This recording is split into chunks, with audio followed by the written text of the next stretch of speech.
I'm Mick Garris, and we are here at Trailers from Hell. In 2005, I put together a television show that had a philosophy.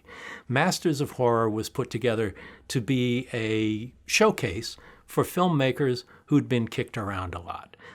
We wanted to take the best filmmakers in the horror genre from around the world, give them an opportunity to tell their stories their way without interruption, without people getting in the way.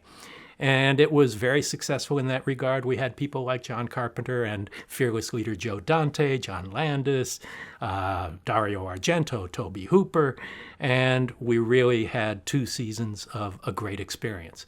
I tried to do it again right after that show was canceled, doing something more international in flavor. And it took me 12 years, but we finally put together a feature film version, an anthology movie, brand new film featuring myself, Joe Dante, Ryuhei Kitamura from Japan, Alejandra Brugués from Cuba, and David Slade from the UK, and it's called Nightmare Cinema.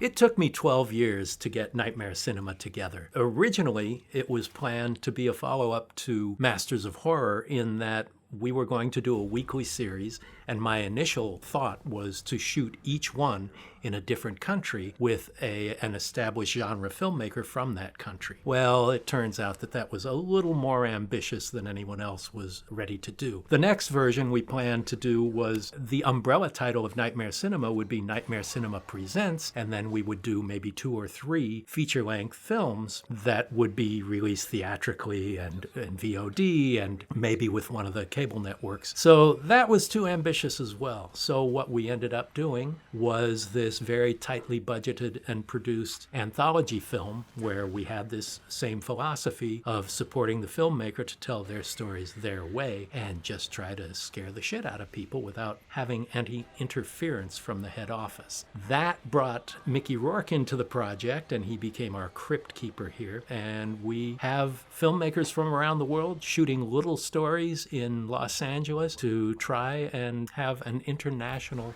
feel despite it being domestically produced.